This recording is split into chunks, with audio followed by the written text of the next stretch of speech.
ओम नमो भगवते वासुदेवाय. तर आपण श्रीमद भागवत महापुराण पाहत आहोत आणि त्यातील हा आपला 5वा स्कंद. 5व्या स्कंदातील अध्याय 9. 9व्या अध्यायामध्ये आपण भरताचा ब्राह्मण कुळात जन्म पाहणार आहोत. श्री सुख म्हणतात, श्रम, दम, तप, स्वाध्याय, वेदाध्याय, दान, संतोष, सहनशीलता, विनय, विद्या, मत्सर न करणे, आत्मज्ञान आणि आनंद अशा सर्व गुणांनी संपन्न अशा अंगिरस गोत्राचा एक ब्राह्मण होता. त्याला ज्येष्ठ पत्नीपासून त्यांच्यासारखेच विद्या, शील, आचार, रूप, औदार्य इत्यादी गुणयुक्त 9 पुत्र झाले आणि कनिष्ठ पत्नींपासून 1 पुत्र आणि 1 कन्या असे जुळे झाले. या दोघांपैकी जो पुत्र होता तोच परम भागवत राजर्षी शिरोमणी भरत होता. मृग शरीराचा त्याग करून शेवटच्या जन्मामध्ये तो ब्राह्मण झाला होता असे सांगतात. भगवंताच्या कृपेने या जन्मामध्ये सुद्धा आपल्या पूर्वीच्या जन्म परंपरेचे स्मरण राहिल्यामुळे स्वजनसंगतीने आपला पुन्हा अधपात होईल या भीतीने त्याने नातलगांची संगत सोडली आणि त्याचे श्रवण, स्मरण आणि गुणकीर्तन सर्व प्रकारची कर्मबंधने तोडून टाकते ते श्री भगवंताचे चरणकमल युगल हृदयात सतत धारण केले. दुसऱ्यांना मात्र तो स्वतःला वेडा, मूर्ख, आंधळा आणि बहिरा असल्याप्रमाणे दाखवी. पित्याचा त्याच्यावर बद्दलही स्नेहभाव होता, म्हणून ब्राह्मणाने आपल्या वेडसर मुलाचेही शास्त्रानुसार समान वर्तनापर्यंतचे सर्व संस्कार केले आणि उपनयनानंतर त्याची इच्छा नव्हती तरी शिकवणे हे पित्याचे कर्तव्य आहे या भावनेने त्याने त्याला शुद्धता, आचमन इत्यादी कर्मांचे शिक्षण दिले. परंतु भरत तर पित्याच्या समक्षच त्याच्या उपदेशाविरुद्ध वागत असे. पावसाळ्यातच याचे वेदाध्ययन सुरू करावे अशी पित्याची इच्छा होती, परंतु चैत्र, वैशाख, ज्येष्ठ आणि आषाढ असे 4 महिने प्रयत्न करूनही वडील त्याला ओंकार, व्याहृती आणि गायत्री मंत्र नीट शिकवू शकले नाहीत.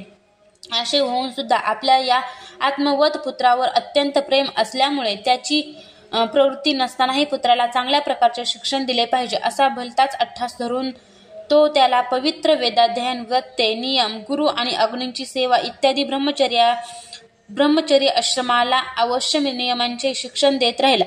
परंतु मुलाच्या बाबतीत त्याची इच्छा पूर्ण झाली नाही आणि स्वतः सुद्धा भगवतजन सोडून प्रपंचातच गुरफटून राहिला. तेवढ्यात नेहमी सावध असणाऱ्या काळाने त्याला ओढून नेले. तेव्हा त्याची धाकटी पत्नी आपल्या 2 मुलांना सवतीकडे सोपवून स्वतः सती होऊन पतिलोकी गेली. भरताचे बंधू कर्मकांडच सर्वात श्रेष्ठ समजत ते ब्रह्मज्ञानाच्या बाबतीत अनभिज्ञ होते, म्हणून त्यांना भरताचा मोठेपणा सुद्धा माहीत नव्हता. पिता परलोकवासी झाल्यावर त्यांनी त्याला निव्वळ मूर्ख समजून शिकविणे सोडून दिले. जेव्हा सामान्य माणसे त्याला वेडा, मूर्ख किंवा बहिरा म्हणत तेव्हा तो त्याला अनुरूप बोलत असे.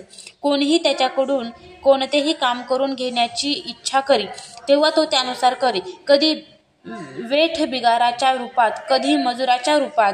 मागितल्यावर किंवा न मागताही जे काही थोडेफार चांगले किंवा वाईट अन्न त्याला मिळत असे ते जिभेची चव न पाहता तो खात असे. अन्न कोणत्याही कारणाने उत्पन्न न होणारे स्वतः सिद्ध केवळ आनंद स्वरूप आत्मज्ञान त्याला प्राप्त झाले होते, म्हणून थंडी, उष्णता, मानापमान इत्यादी द्वंद्वांनी होणाऱ्या सुख दुःखांमध्ये त्याला देहाची जाणीव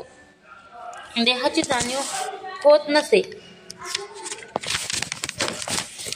तो थंडी, उन्हाळा, पाऊस किंवा वादळाच्या वेळी बैलासारखा कपडे न घालताच पडून राही. त्याचे सर्व अंग धष्टपुष्ट आणि गलेलठ्ठ होते. तो जमिनीवरच पडून राही. कधी तेल उठणे लावित नसे की कधी स्नानही करीत नसे. त्याचे शरीर धुळीने माखल्यामुळे धुळीने झाकलेल्या मौल्यवान रत्नाप्रमाणे त्याचे ब्रह्मतेज झाकले गेले होते. तो आपल्या कमरेला एक मलिन कपडा गुंडाळीत असे. त्याचे जानवे सुद्धा अत्यंत मळलेले होते. त्यामुळे अज्ञानी लोक हा कोणी नावाचा ब्राह्मण आहे असे म्हणून त्याचा तिरस्कार करीत, परंतु याच्यावर काहीही विचार न करता तो स्वच्छंदपणे फिरत असे. दुसऱ्यांच्या घरी मजुरी करून पोट भरत असे. असे पाहून त्याला त्याच्या भावांनी शेतातील वाफे व्यवस्थित करण्याच्या कामाला लावले. तेव्हा तो तेही काम करू लागला, परंतु त्या वाफ्याची जमीन सपाट आहे की उंचवटा खोली असलेली आहे, लहान आहे की मोठी याकडेही त्याचे लक्ष नसे.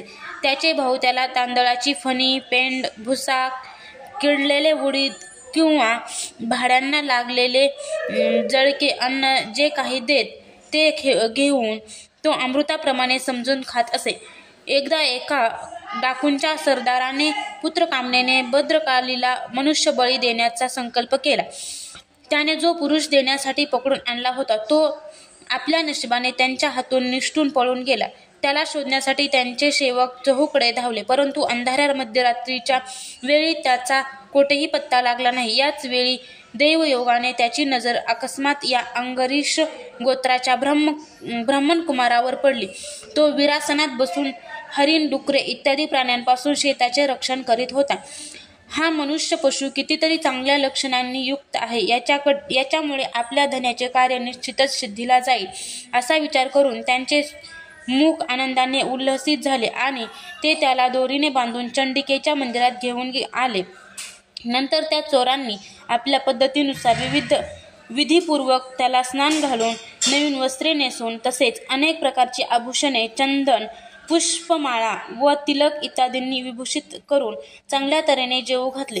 नंतर धूप, दीप, माळा, लह्या, पत्री, अंकुर, फळे इत्यादी उपहास सामग्रीसहित बलिदानांच्या पद्धतीनुसार गाणे, स्तुती, मृदुंग व ढोल वाजवणे इत्यादी करीत त्या पुरुष पशुला त्यांनी भद्रकालीच्या समोर बसविले. यानंतर दस्यू राजाचा पुरोहित असलेल्या लुटारूने त्या नर पशूंच्या रक्ताने देवीला तृप्त करण्यासाठी देवी मंत्रांनी अभिमंत्रित केलेली एक तीक्ष्ण तलवार घेतली. स्वभावाने चोर रजोगुणी तमोगुणी तर होतेच, शिवाय धनाच्या मदाने त्यांचे चित्त आणखीनच उन्मत्त झाले होते. हिंसेची त्यांना स्वाभाविक आवड होती. यावेळी तर ते भगवंताच्या अंश स्वरूप ब्राह्मण कुलाचा तिरस्कार करून स्वच्छंदपणे कुमार्गाकडे चालले होते. हिंसेच्या बाबतीत ब्राह्मण वधाचा सर्वथैव निषेध केला आहे, तरी सुद्धा ते साक्षात ब्रह्मभावाला प्राप्त झालेल्या वैरहीन आणि सर्व प्राण्यांचा सुखद असलेल्या एका ब्रह्मर्षी कुमाराचा बळी देऊ इच्छित होते. हे भयंकर कुकर्म पाहून देवी भद्रकालीन मूर्तीत अत्यंत दुस्सह ब्रह्मतेजामुळे दाह होऊ लागला आणि ती एकदम मूर्ती फोडून प्रकट झाली. अत्यंत असह्य अशा क्रोधामुळे तिच्या भुवया उंचवल्या होत्या आणि अक्राळ विक्राळ दाढा आणि मोठे झालेले लाल डोळे यामुळे तिचा चेहरा अत्यंत भयानक दिसत होता. तिचा तो भयंकर आवेश पाहून असे वाटत होते की जणू ती या जगाचा संहार करील. तिने क्रोधाने लाल होऊन भीषण हास्य केले आणि उसळी मारून त्याच अभिमंत्रित केलेल्या खंडगाने त्या सर्व पापी लोकांची मस्तके तिने उडविली आणि आपल्या गणांसह त्यांच्या गळ्यातून वाहणारे रक्त रूपी मध्य पिऊन अधिपानाने धुंद होऊन उंच स्वराने गात नाचत त्यांच्या मुंडक्याचे चेंडू बनवून ती खेळू लागली.